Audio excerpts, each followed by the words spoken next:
Happy Wine Wednesday, everyone. Ooh, I feel like I'm jumping up. Okay, let me lower it.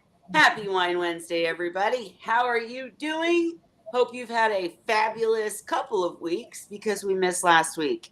I have Holly, Ray, and Sophie with me tonight, and I'm sipping on Chardonnay. Holly, you got anything going on tonight? Just water. Hey, Ice that's water. Being acceptable. healthy. Ray, you Cheers, got your friend. water going on? Sure. Kelly's about to go on a diet, so I might be sipping on water soon too. But for tonight, I've got the Chardonnay still.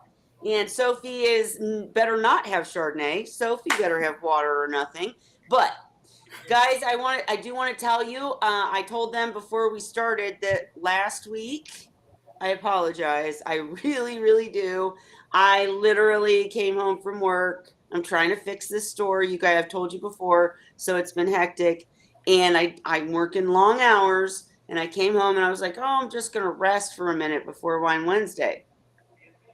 And I woke up at like midnight and I was like, oh, shoot, I missed it. And I didn't want to like post in the middle of the night. I guess it wouldn't have affected anybody, but I was just, I don't know. I was thinking that would be a bad idea. And then I had to be at work at 5 a.m. the next day and on and on and on. And I just never even posted. So I apologize if anyone was worried or, missed us. I know we're a smaller channel, so not that big a deal, but I still try to be consistent. The whole reason that Sophie's becoming a major channel member is so that she can do it for days like I had last Wednesday, but I gave her no notice. So apologies. We'll do better is the answer. And we are looking at a couple of guests coming up that are going to be kind of cool. So stay tuned. Make sure that and there went my light. All right. There went my light again. Okay. So anyways, tonight is just open chat. I have absolutely nothing prepared because my life's chaos. But we'll find things to talk about, I'm sure. As it is open chat, if you have any questions about seahorse tanks, water chemistry, any of that, ask it in the comment section. That's what we're here for. We do join together, to bring in special guests or talk about specific topics. But we also just jump in to be a community, to support you guys if you have, and I see Ken and Jill. Hey, one of our favorite people. Two of our favorite people. Sorry, guys. And they've been on the channel. You can always go back and watch previous episodes where they've been on. Or if you ask us, we can bring them back on.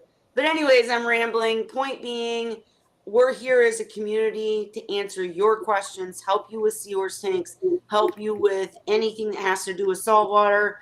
And then if nobody has any questions, we're going to sit here and we're going to talk, because that's community, right? So if you jump in the middle of a Wine Wednesday and we're talking about the weather, I'm sorry, but that's, if there's not questions, we're going to talk. So ask questions and we'll stay on the seahorse topic, right? And Ken and Jill, I'm curious how you're doing. Let us know in the comment section and let us know when you're coming back for another. I've been enjoying their little videos and pictures. Oh, yeah? Yeah, they've been posting a lot. And yeah, there's always cute little clips of the seahorses. And so usually as I'm scrolling through every morning, I'll see something. I'm like, oh, how cute. So I will admit again, I can't even make it to my own stream. So I'm definitely not seeing your stuff on Facebook. I'm sorry. It's not that I don't care. It's that I'm so busy. But are they selling seahorses? And I'm pretty busy, but I love it because I can just watch it real quick. It's so short, just little shorts, and yeah, it's just what they're doing and so yeah. And like I said, all the babies, and I don't have any babies, so I like seeing other people's babies. So it's been fun to watch them. I'm guessing I'm talking to Jill.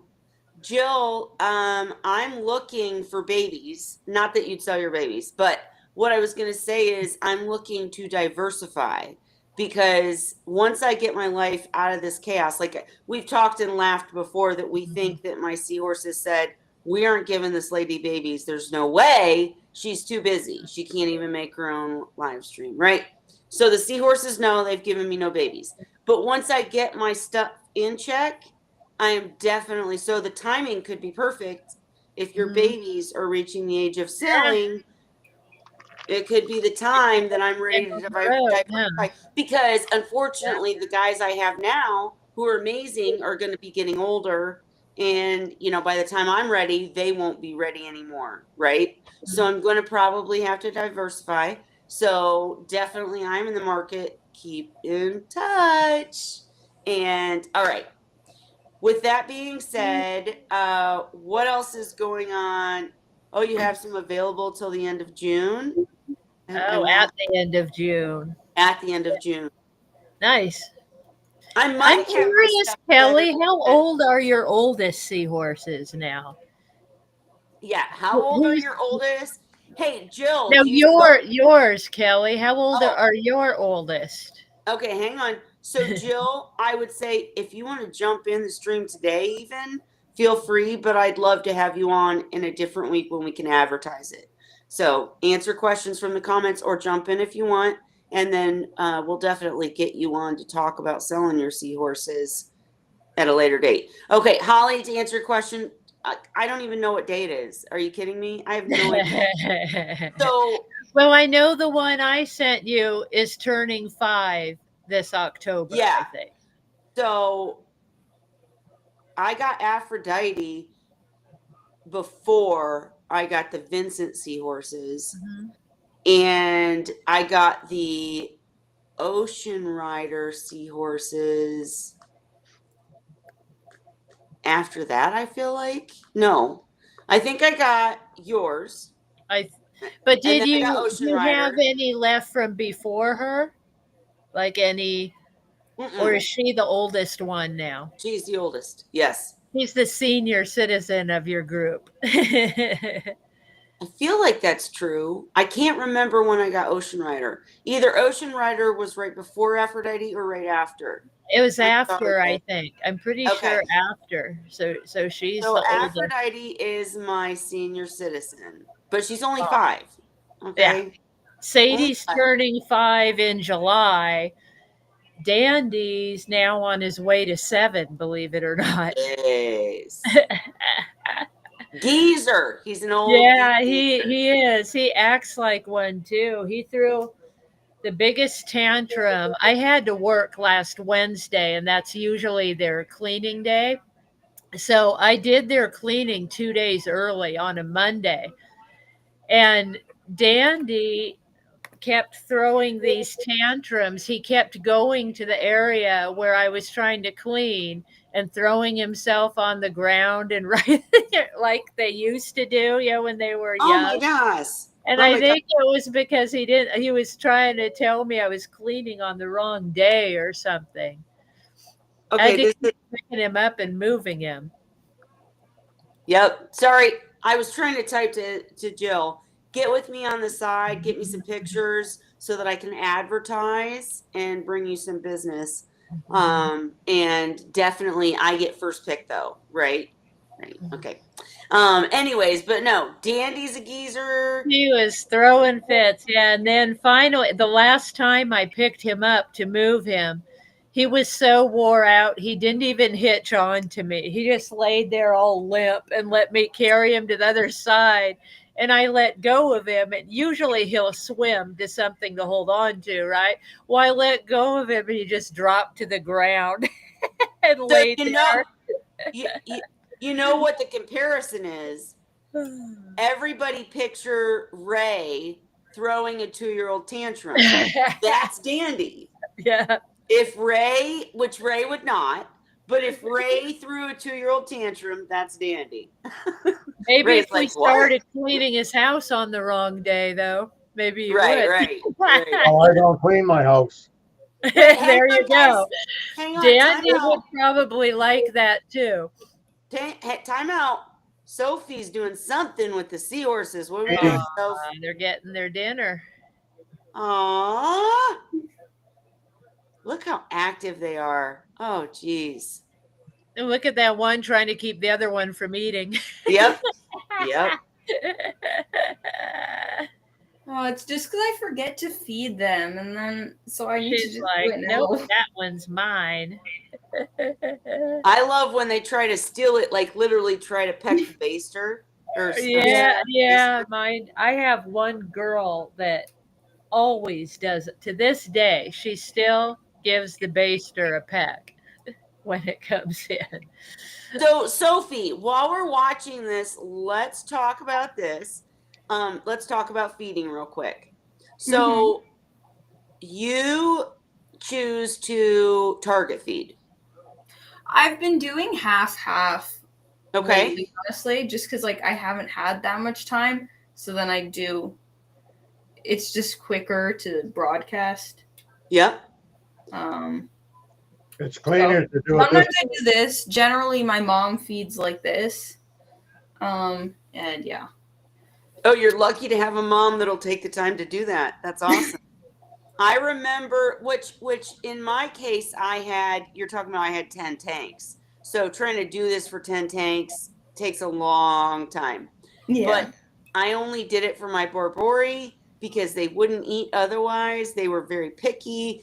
And I remember they just loved eating direct, one shrimp at a time, no mess. I mean, it is a very efficient way to feed. And look, are you directing them to pieces? Yeah. Yeah.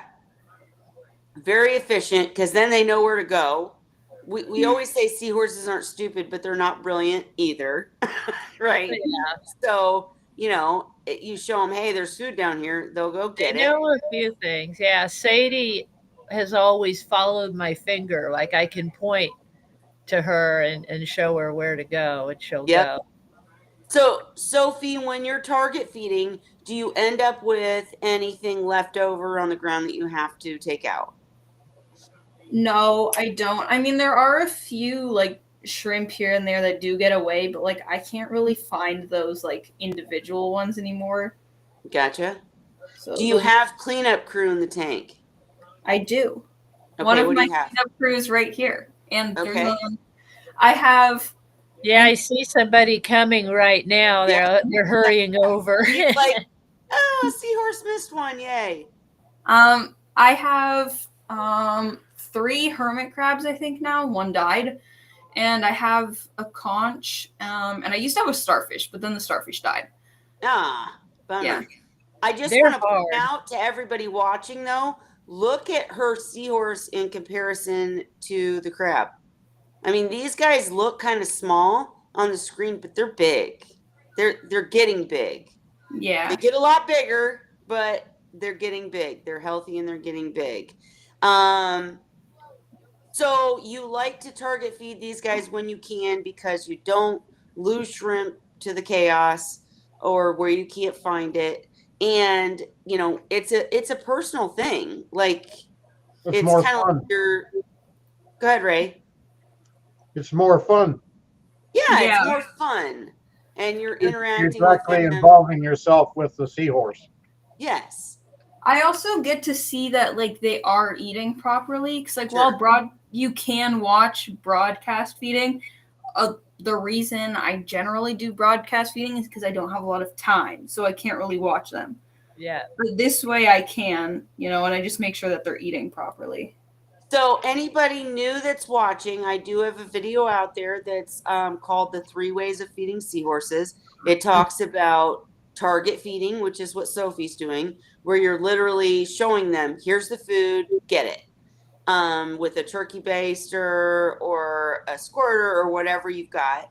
And then broadcast feeding, what Sophie was just talking about, is when you kind of put the food in and you let it fly and the seahorses have to chase it. There is a lot of arguments for broadcast feeding being a better method because it gives them exercise because they'll chase it. But as you see with Sophie's in target feeding, she's moving it around the tank. Yeah, they're still chasing it. Yeah, they're still chasing it. With dish feeding, which is necessary in some cases, like Holly's, where you have a handicapped seahorse, or just for ease of convenience, it means you have a dish, you train the seahorses to come to the dish, and you turn off all flow when you feed, or turn minimal flow so that they just come to the dish and feed. They do lose the exercise, but you never end up with waste. So different methods, different pros and cons, to each. Let me not focus in on poor Sophie's face here. Okay. Nope, that's not what I meant to do. Hang on. There we go. All right. Nope, that's not it either. Hi, Ray. There's Ray. All right. I'm on a Mac, so I don't have an escape. There we go. That's what I wanted. Okay, so fun. Ken and Jill said peppermint shrimp. Nope. Why is it not working? Something's wrong. All right. Peppermint shrimp are great to have in the tank. They have babies at least once a month. Great for leftover food. And they're good about, like you said, leftover food and aptasia. If you get the right species of peppermint shrimp, oh my God, I love peppermint shrimp in my Seahorse tanks, because if there is any cause for or possibility of aptasia, if you get them hungry, the peppermint shrimp, they will attack that aptasia and clear out your tank. One of the problems with getting at peppermint shrimp to solve the aptasia problem is if you don't make sure that they're hungry when you put them in, or you're feeding seahorses constantly, so there's leftover food everywhere, then they start eating the food and ignore the aptasia. So if you ever have an aptasia problem, I can give you tips for making sure the peppermint shrimp actually eat the aptasia. But back you have to make sure you got a true eat with the peppermint. seahorses. Wait, time out. Everybody talked at the same time. Ray first. First of all, you have to make sure you get a true peppermint shrimp, because Yeah. there's so many shrimp that are sold as peppermints Mhm. and they aren't. And if it's not a true one, they won't do it. And then to solve the problem and making sure they're hungry, they're relatively easy to catch with a decent sized net. And you can take them out, you can put them into another container for a day or two, so that they're going to actively look for the aptasia at that point. Mm-hmm.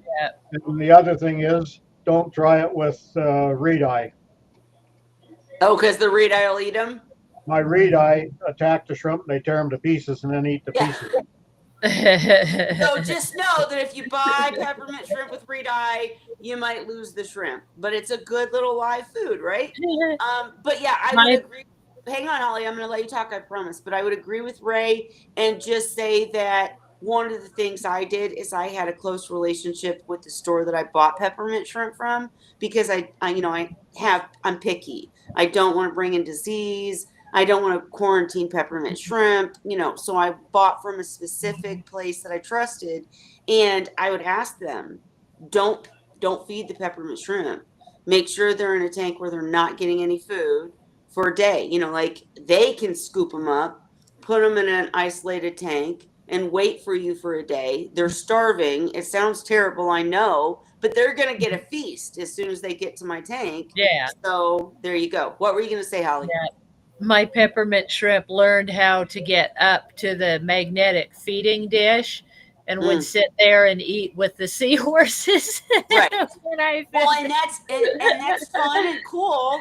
Like when your tank is your family and your community, and it's kind of cute and cool. But if you're trying to deal with aptasia, not what you want.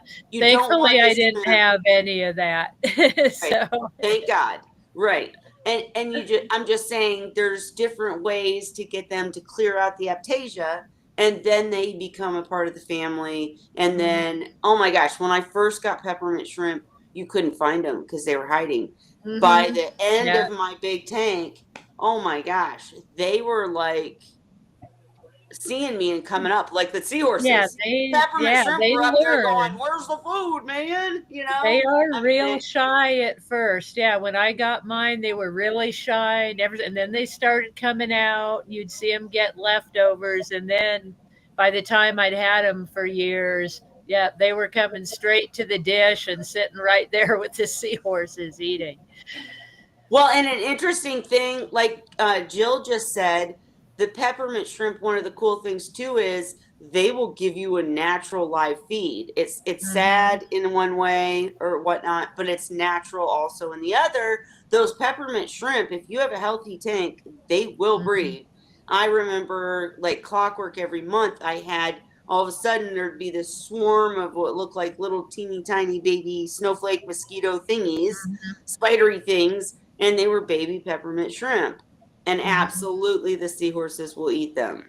I've never had peppermint shrimp, like I've never raised them. I've never collected them and tried to raise them. Curious if you have, Jill. But yes, I read about it because I had my peppermint shrimp had babies once, and I looked up for curiosity, and there's quite a lot to it. It's harder than the baby seahorses. I'm sure if there was enough of us that were wanting to, Chris would be willing to come on a night and tell us how to do it.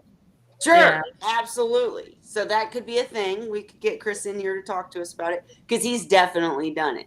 But I never took that, initiative to try to raise the peppermints because I've heard it's so, it's I labor didn't either. intensive. I read the thing about, and I don't even remember, but it was like I read it and I'm like, oh heck no. And Jill said she feeds the baby shrimp to her seahorses, her baby seahorses. So my adult seahorses, like it's so weird because they wouldn't eat copepods, they wouldn't eat amphipods, but they'd eat peppermint shrimp babies. I think it's the movement. I don't know, but I don't know. Mine wouldn't eat them. Really? Oh, yeah. Mine would. I don't. Well, mine have never been that gung ho about live food since they grew up, though. Either. Right. If they're raised on strictly frozen foods, maybe it's not as big of a deal. Mine, of course, I always gave live treats, so for them that was a new live treat. They just it was interesting. My seahorse, as soon as I transitioned them onto frozen, they lost interest gradually in the live food, and sometimes they'd pursue them. Dandy was my favorite. Watching him, I gave him, what was it? It was mysids. I got mysids for his birthday for a treat one year. And he followed them around, herding them like sheep. He didn't eat them. He'd like follow them around the tank and, like he was a dog herding sheep or something. Or they were pets. They were his pets. But I would say Holly has strange seahorses, guys. Yeah. So. The ladies ate them, though. My female seahorses and the other male ate them, too. But the females really went after them. They enjoyed hunting. And Dandy, I don't know. It might be because of his disability, because he can't swim right. Maybe he didn't think that he'd be able to catch them. Maybe that's what was going on. Maybe. But in general, again, I would agree with Jill. Peppermint shrimp, if you get the right species, is great for a seahorse tank in so many ways. Aptasia, if you have it, cleanup crew, period, because they will clean up anything the seahorses don't eat. And then they have babies that provide you a live feed, whether it be for your seahorses or if your adults don't eat them, maybe your babies will. Or if nobody eats them, they're still not like polluting the tank. I've never had any survive from being baby peppermint shrimp to adult in a tank. But if you wanted to try to raise them, there you go. There you go. Sophie, were you going to say something about that? Yeah, I was going to say that I keep forgetting to tell you that I do have Aptasia in my tank. So I'm looking for a solution. The only problem about peppermint shrimp, because I did consider getting them before I had the Aptasia problem, and I talked to Demo briefly about it, but he didn't know the answer. He said he was going to look into it. Was the problem with my pistol shrimp. I'm a little worried about how my pistol shrimp will react. With another shrimp. I don't know, because my pistol shrimp does not care about my seahorses at all. He ignores them like they're not even there. Mm-hmm. So are you wait? So are you worried that the pistol shrimp will harm the peppermints or vice versa? the pistol shrimp will harm the peppermints. Okay. So peppermints aren't that expensive. I'd start with 2. That's my answer. I would start with 2. And if they disappear in a day, which you have to be careful because they are shy at first, they will hide. They hide. Yeah. But I would put 2 in. I mean, like, I wouldn't be super concerned. Like, I hope I don't sound like some terrible person. Well, but, at the worst, they'd be a meal for somebody.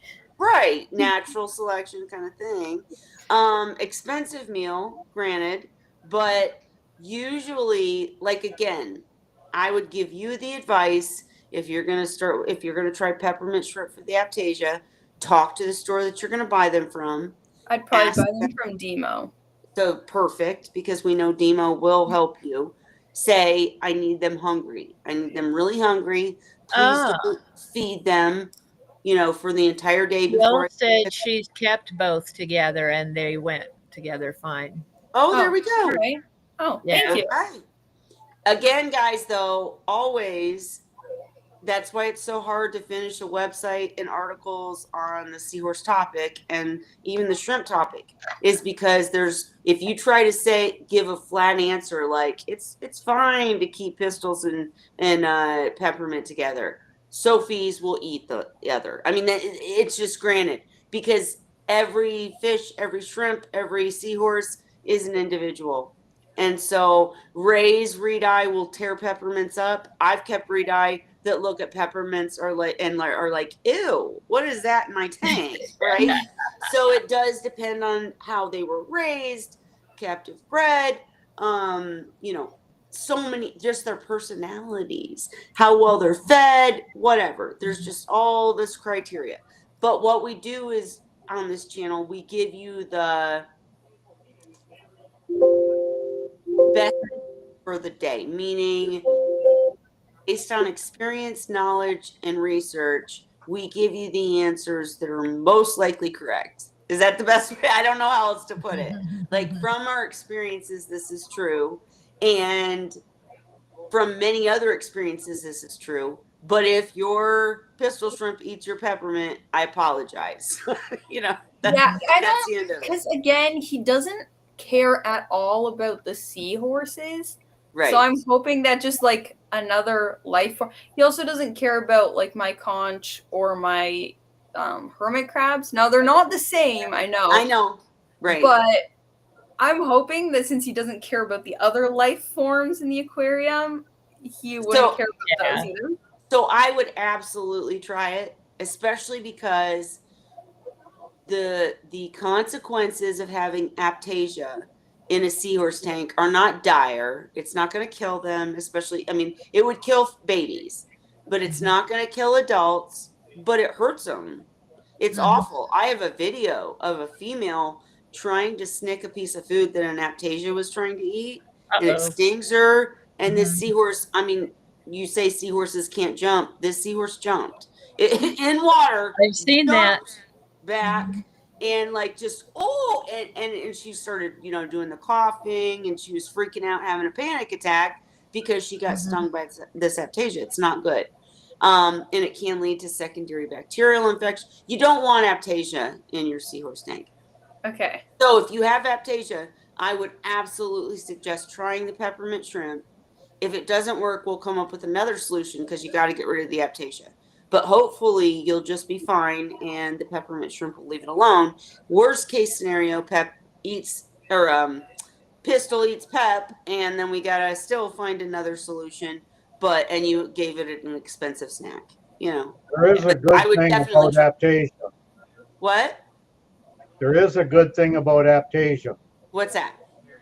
If you have an Aptasia, very few in your tank there, and if they start multiplying, you're not doing a good job looking after your water. So if you have Aptasia start to multiply in your tank, is the point he's making, then you need to check your water quality. Because if they stay very limited and never get out of hand, then you're doing a good job. Which I would not keep Aptasia in my tank just to prove that. I would not do it. But no, it doesn't seem. I've only seen like 2, like polyps. I don't know what you would call them. So there's not a ton, but it just, I don't like it because I've heard No. too many stories about it Right. that are not good. So I want to get rid of it. Have you got a Well, hypodermic needle? Hang on, Ray, before we go into hypodermic needles, because your method sometimes, like, I won't do. I've tried using the needle in the mouth. I feel like I get it right in its mouth. It doesn't matter. I'm wrong. And it squirts out its little seeds and then it's all over. So I do not agree with using a needle or lemon juice or any of that crap. I agree with getting something that eats it. That's the best way to get rid of aptasia. I will let you talk, I promise. But just to finish, it's not it's not. I love that you're not making it an emergency thing, Sophie. So if you see aptasia in your tank, anybody new, it's not time to go, oh my God, I got to tear down the tank or my seahorses are going to die or any of that. None of that's true. I just realized I still have my name tag on. But if they multiply crazy, like Ray said, that is telling you that your water quality is whack. Like if you see one and the next day you see 3 and the next day you see 10, that means that it's because of the organics in the tank. One of the things that I tell people that want to do macroalgae is if you're trying to quarantine your macroalgae, but you don't want to like dip it because it's a delicate species or something, but you want to make sure you're not introducing aptasia. One of the things you do is A, give it light, so that the macros aren't suffering in a tank with no light, and then B, feed the tank. So I will literally, if I'm quarantining macros, I throw mysis in. There's nothing in there to eat it, but I throw it in because if there is something in there to eat it that's hiding, it will come out because it senses, smells, however you want to put it, the food. And then you'll see the aptation and can deal with it in a quarantine tank. But just the same in your natural tank or your big tank, if you're seeing aptasia, it's because it's coming out of the rock that you were like, there was nothing there a week ago. It's because there's organics building up in the tank. Well, That's I not to tell you remember to back waste when the I issue. had Fry, I had one of them get on one of the juveniles' face. Yes. Remember Yeah. that years Yeah. ago? They were on the sponge filter in my baby seahorse's tank, and one of them got one on its face. I was looking at it when I'm like, "What is on your face?" I'm like, "Oh my gosh!" And I freaked out, and I flicked it off with like a tweezer. I want to say a tweezer, and it came off of the seahorse's face, and then it took me a while to figure out where they were coming from, and then I saw them because they tuck in. They're Yep. not always out, and Right. then they come out when you feed. Right. So then, like, I saw them one day, and they just came out of the sponge filter, and I'm like, oh, that's where they're coming from. I threw it away. And with the seahorse with the aptasia literally sticking off of its snout, the thing is, if an aptasia crawls onto the seahorse, the stinging part is its somewhere tentacle. else. Yeah, it was sticking off It's his not face. hurting the seahorse, just crawling No, on it, right? he didn't know. It's her flicking it off unless it backflips and sticks it. It's Right. not a problem. Ray, you said if you find one in the go ahead and say what you were going to say. Yeah, if you're lucky enough, you don't have much around there. Sometimes you'll find it in the substrate. That's where mine You just started take out. that and just scoop underneath it so you can get up a little bit of substrate in that too.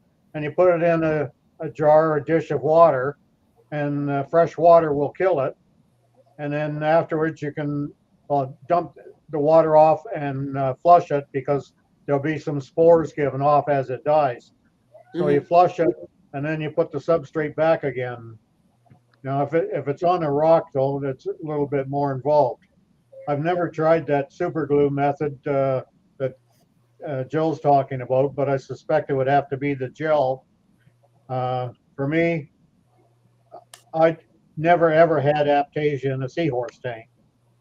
but I had it in my main reef tank, and it just drove me batty until I finally got the needle out and the syringe and used hydrochloric acid on it. But unless you know how to work with hydrochloric acid, just use vinegar. Now, in No, my don't case, the use any of original that. one. I disagree with Ray. I tried all those methods. Here is the thing. If you're going to use lemon juice, vinegar, hydrochloric acid, any of that crap, you have to literally have perfect aim, and you have to squirt that stuff into the aptasia's mouth. So if Yep. you have an aptasia, it's like it's attached to the base, right, with its little slippery, like an anemone. It's an anemone, right? But then its tentacles, its mouth is directly in the middle. And the second you get close to it, It's scared. it Yeah. senses you, it gets scared and it closes up. You ain't gonna get its mouth. If you misfire, you're not gonna get its mouth. If you don't get it into the mouth, all you're doing is pissing it off. And then it makes more. It goes, "Ooh, I'm I scared," have to and then you disagree have to a point. 20 more aptasia. No, don't do it. Trust me, don't do it. Now, For I me, Go, got Ray. lucky because Hang on, the let Ray original. respond. Hang on, let Ray respond. For me, the aptasia would retract into a small hole. They weren't sitting on the surface. That would actually be easier. But in the small hole, once they retract into there, you can sit there and jab with the needle in different areas. Oh, And believe me, it works. Like you say, it doesn't work. Mm-mm. And it does. Now, No, it worked for Ray. no. you can use vinegar. But the other thing is, you Wait, have wait, to wait. always look Where are the above, spores going? directly above where you're going to squirt. Okay. Go Because ahead. Go ahead and when that, finish. whether it's vinegar or acid, it's going to affect anything that's above. So if you got coral that's directly above it, then I usually took a piece of cardboard and stuck it so that when I squirted it, the bubbles rising and the stuff that come up would be deflected away from any coral that was sitting there. Okay, so I got questions for both you and Jill, and then I'm gonna let Holly talk, I promise. But okay, if the aptasia retracts and it's in its hole, and you start jabbing at it and squirting peroxide or whatever, you're telling me there aren't spores coming out? No, the spores will be killed by the acid as well. You're thinking of the people that were using the base solution. Like lemon juice? No, that's an acid, but that's a mild acid. The Joe's juice? I used to use it for raising a pH in my aquariums, my reef tanks. Hydrochloric? No. Jeez, I hate this I dementia can't bit. think of it either. I can't think of what you're. It's it's a white powder, and when you dissolve it, it won't all dissolve. But anyway, it raises pH up to around 12. And that is supposed to be effective. I didn't find that it worked so much, but I also found that it wouldn't take care of the spores. But acid does. But anyhow, my reef tank, I'd been years trying to get rid of this stuff. When I finally went the route of using the acid on it, I never had a problem after. Again, just It get. took me a long time because you can't go and do them all at once. And there'll be some advancing while you're in between stages and that, because you're putting an acid in there and you've only got so much buffer capability there. So you do a little bit and you wait to allow the water to take care of balancing itself again, then you do some more. So it's all going to depend on how many you have. If I hadn't let it get to the point that I did let it get to, it Sure. would have been a lot easier and Sure. would have been done a lot faster. But the So other thing is, at the same time, you have to, if you've got a lot of them, you have to restrict the food that you have in the tank. because that in itself is what's allowing them to exist in those higher numbers. Yes. And I would say, again, check your feeding methods, check your water organics. I agree with Ray 100% on that. I just don't agree with the method for dealing with aptasia. I'm all about buy something that eats them, because sticking stuff doesn't work for me.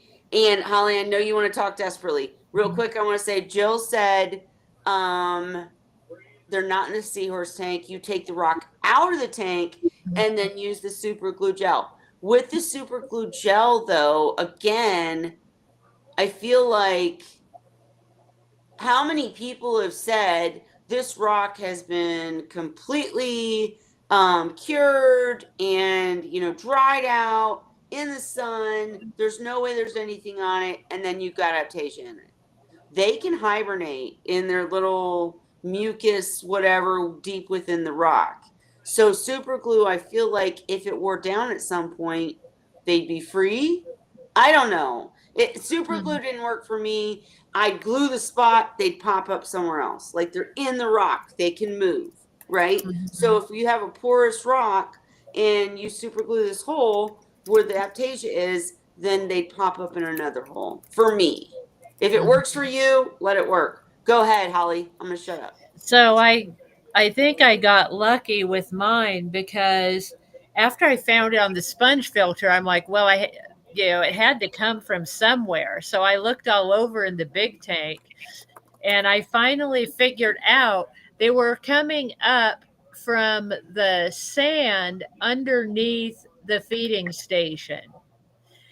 And so I took a little Dixie cup and I scooped them out, because it was just one little patch of them. You know, it wasn't like they were all over. So I scooped them out, and then Scott, I don't know if you remember, Scott decided to keep them for pets, my husband. He set up a little 1-2 gallon little tank for them and kept them as pets, but I never had a problem with them again after that. So I got the ones that were there.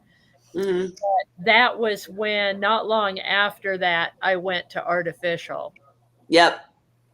Because I had rocks, but I got peppermint shrimp at that point, and I didn't see them again after I scooped them out of the sand that day, and I haven't seen any since.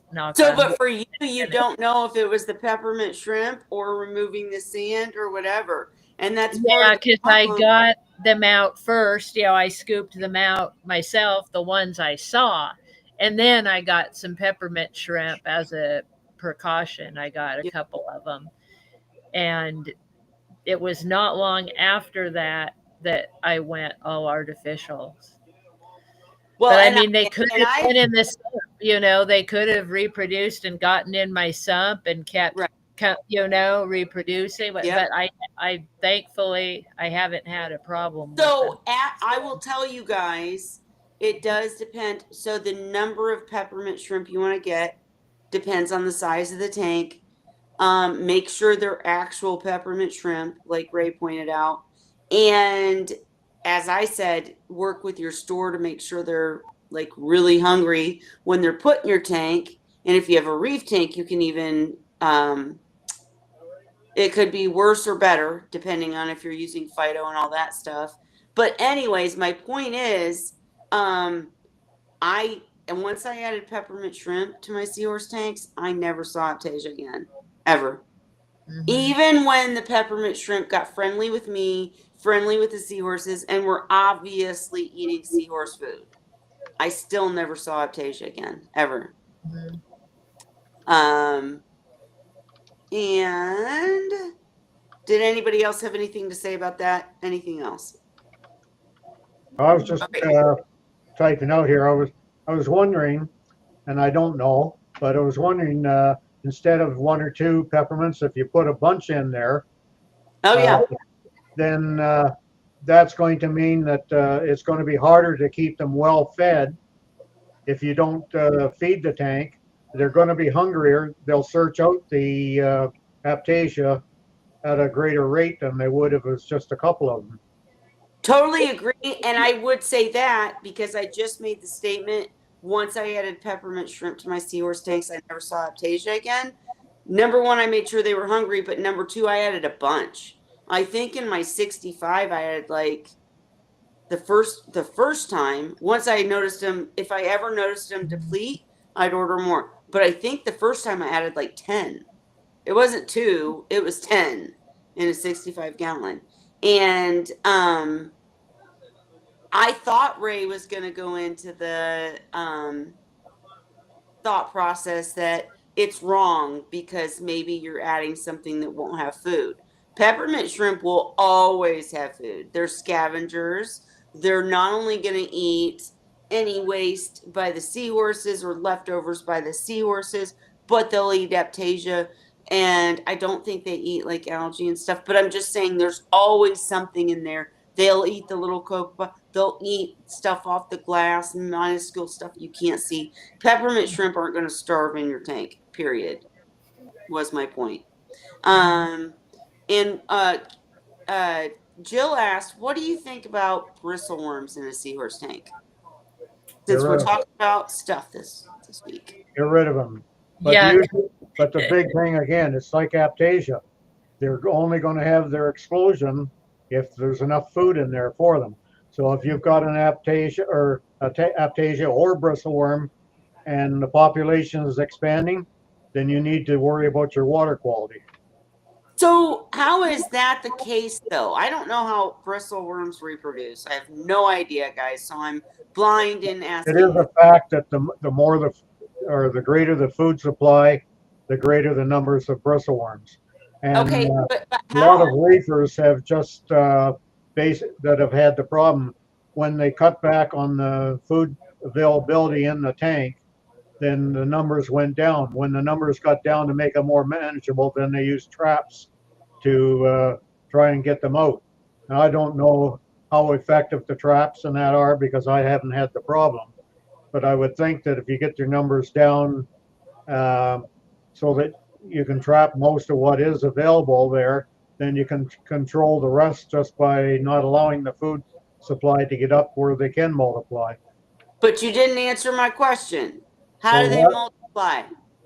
Oh, I have no idea. Okay. Well, that's the answer I wanted. If anybody I don't know how the multiply, Aptasia multiply either. What? I don't know how the Aptasia multiply either. Oh, I know. They spit out spores. I mean, that's simple enough. I'm not asking for the chemical. Well, their chromosome A does this. I'm saying the Aptasia. Maybe the bristleworms are just having sex. Maybe.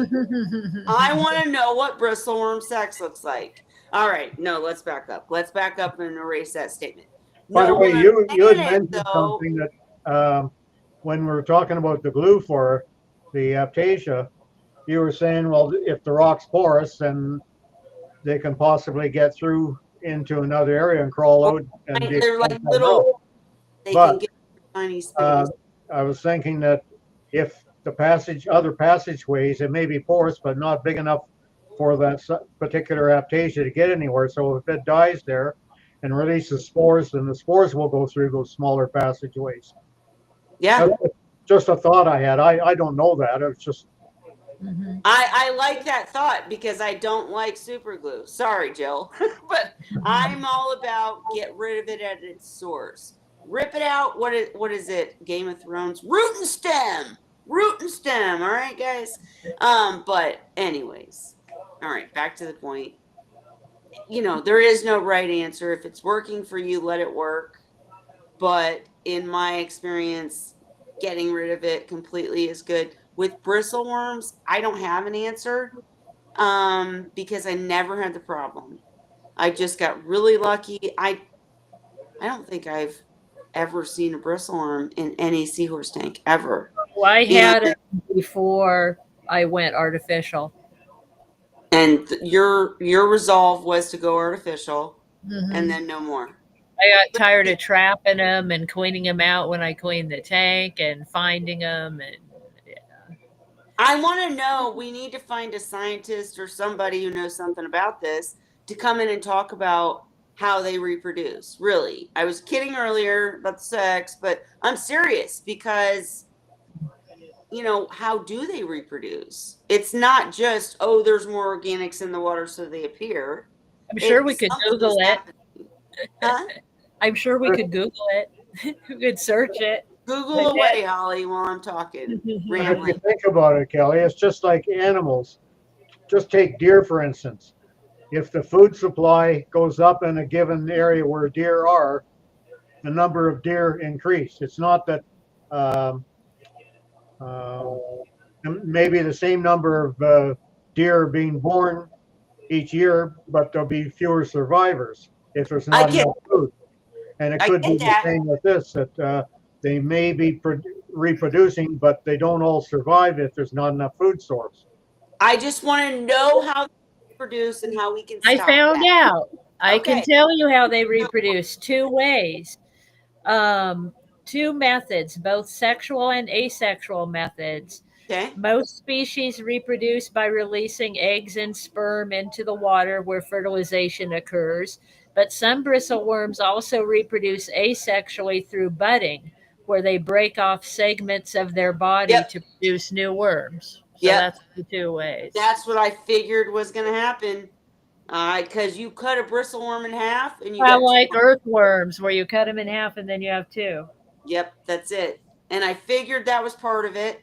That's even scarier that they can do it in the water column like Aptasia. Darn pests. But I am here to tell you it can all be resolved. I mean, there are ways to deal with every problem. Some things work for some people, other things work for others, but something's going to work. Don't give up. We can fix it, right? And Jill, you don't want a seahorse snicking any bristleworm. You're going to deal with a hell of an infection problem in the snout afterwards. Okay. What do bristleworms look like, though? Okay. They're red and ugly. Hang on, I'm going to pull up a picture. There are different appearing ones. There's some with more color than others. Some are a little fatter, some are a little skinnier. Like we say bristleworms, but it's like anything else. There's all sorts of different types, but generally they look like bright red worms with a bunch of little hairs sticking out. Here you go. Oh, if my phone will do it. Can you guys see? Yeah, that's why I say ooh. What I see is this picture. That one, the one you have your arrow on. That's the ones I always saw. And in the sand, it'll look like this because you don't see all those little sticky things. That's what if a seahorse snicks it, that's scraping its throat, stinging its throat as it goes down. So they're not good. Let me see if I can get anything else here. Oh yeah, look at all these. Ugh. Yeah. And they absolutely can sting you. They absolutely can sting you. They can sting you too. I never had any of that happen. And my seahorses never got a hold of a bristleworm. Wait, so what is the solution to these?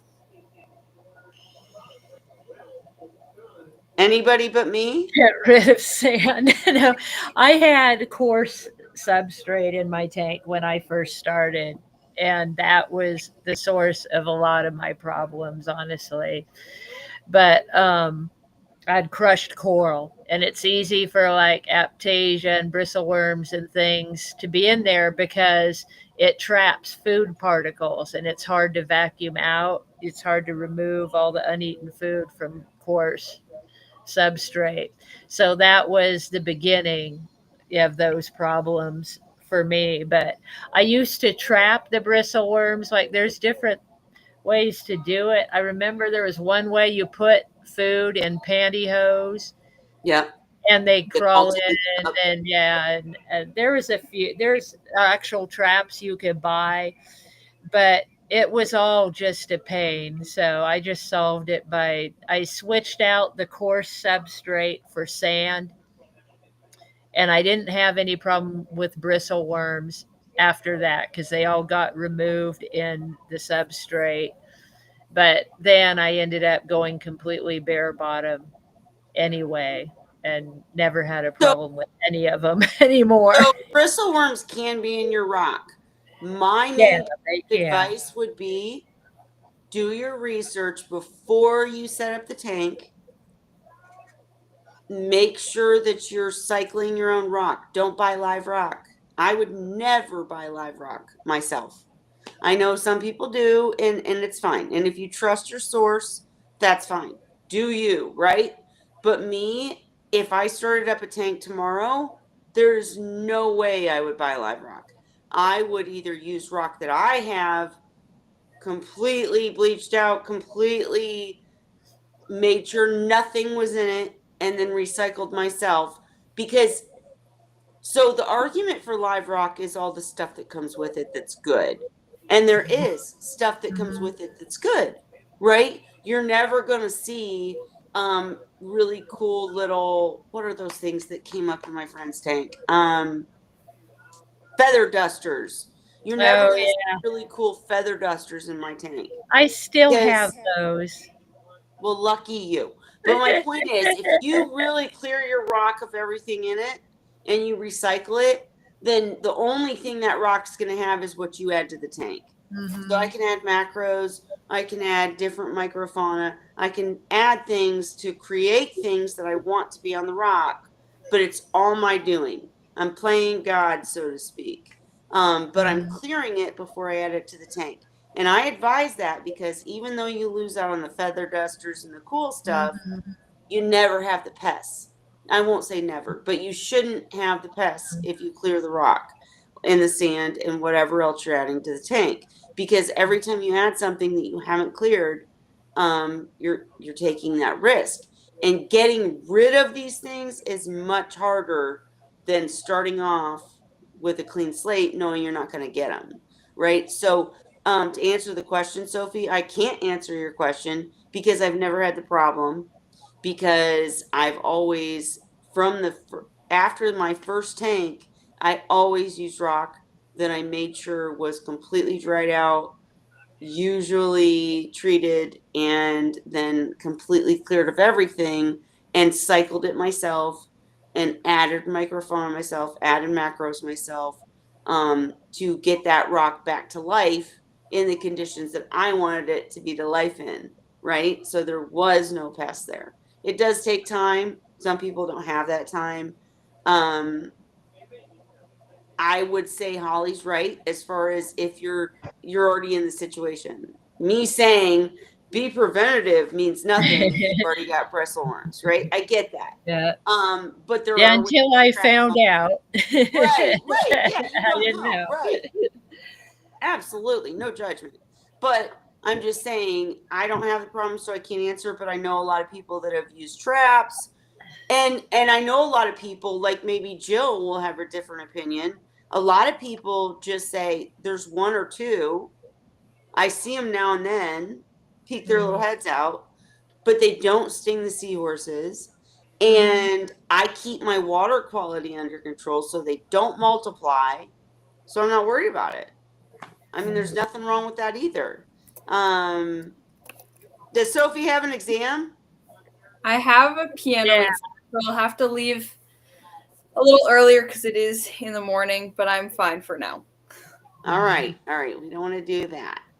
And wait a minute. Let's see. Wait. So Jill said, aren't they good for the tank as cleanup crew? Some are okay for me, but not a lot in the tank. Like I just said, if you have one or two, then what that tells me is they came in with rock or something, but if they're not multiplying, if they're not hurting the seahorses, I wouldn't take any drastic measures. I wouldn't get. Her next question was, so maybe I should get rid of my rock. Let's see, and put them in my reef tank with my wrasses. So if you have a rock that has tons of them, yes, absolutely. Put it in the tank with the wrasses, let them eat them for sure.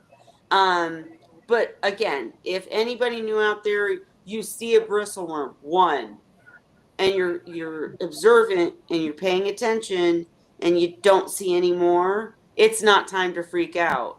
It's time to get your water quality in check and make sure that you're not feeding anything to reproduce. Ray, would you have any other thoughts about that? Will they reproduce anyways? I don't know much about bristleworms. I didn't have them. They On the will scoop, come out to eat like that Aptasia do too. I can't see that they wouldn't reproduce, but the thing is, without the food, it's like anything else. If there's not enough food there, they're not going to survive. The fittest ones will survive, but the ones that aren't as strong, they're going to end up. Yeah. So with everything, with saltwater, seahorses, reef tanks, it's risk tolerance. So are you Holly and you say, I cannot deal with the bristleworms, I'm just going to go completely artificial? Okay, then do that. Are you somebody that says a couple bristleworms isn't the end of the world? They're not stinging the seahorses and they're not reproducing because I'm keeping my water quality in check. Okay, do that, right? You're not wrong either But way. if you see your seahorses and you only have one or two bristleworms that you see, but if you see your seahorses paying attention to them, Oh yeah, get them away. Yeah. Yeah. Don't let them snick them. Please don't let them snick them. Because that will literally, all those bristles will destroy more us. liable to try to snick up the new ones before they get to a bigger size. Yeah. Or they might try to snick a piece of food that's too close to the bristleworm, kind of like that Aptasia, because the bristleworms will come out when you feed the seahorses. You know, they're looking for food too. So if everybody's going for the same piece of food, that's when accidents happen. Yeah. So Sophie's got her exam. Sophie, did you have anything else to share that you needed to ask, talk about? No. I didn't mean to not put you really. on the spot. I just felt like I forgot something. I really felt like I forgot something. But I am totally good, guys. You see me, I look as tired as I feel. I'm good with calling this short tonight. I think Jill might be our guest next week. If I wasn't mistaken, that's what she said earlier. And we can talk to her about sale of seahorses, when they'll be available, and things like that. But every week is always, even if it's not open chat, we're always welcome. We're always welcoming your questions. Ask them. And I know a lot of you watch this episode later. Ask questions in the comments. It does notify me. We will answer them eventually. Just give me a minute, right? But Sophie's helping me with that, and I'm going to teach her even more on how to help me with that, because she's my partner in crime now. So we will definitely make sure all your questions are answered. Oh, Ray, you said what? Sophie's seahorses have a disease. It's called Kellyitis, where they don't have fry. Mine have that too. Watch. I'm gonna get some That's of Jill's fine with me. seahorses, and my old geezers that are in my tank are gonna be like, oh, neat. And then all of a sudden I'm gonna have fry all over. You'll the be place. overwhelmed. Next thing you know, we'll hear you complaining because you have too many fry. Absolutely. That's how Been it there, goes. done You that. want it until you got it, right? I had spells that were dry too when I had many different tanks that could have produced, but I had so many tanks, but sometimes all of them would seem to stop around the same time. Huh. But trouble is, they all started up again the same time too. Right. Right. All right, guys. Okay, I think we covered all the questions for tonight. I'm so tired. I'm so sorry. I could talk to you guys all night, I know, but so we're gonna blame Sophie. Sophie has an exam. We gotta go. Sorry, but we will be back next week. And Jill, we're all jealous your babies are having tons. Stop bragging. But come on next week and brag. We'll let you brag next week. How's that? I'm teasing totally. Yeah, But we want I to see think the we're gonna have baby. Jill next week. If you see a post with her pictures, then you know it's gonna happen. But we will be back next week. Thanks, guys, for bearing with me getting through this new store phase. And yeah, we'll be back next week. Everybody stay happy on Wednesday. I got nothing else to say. Good night, all. Happy Wine Happy Wine Wednesday. Wednesday. Cheers. We'll see you next week. Happy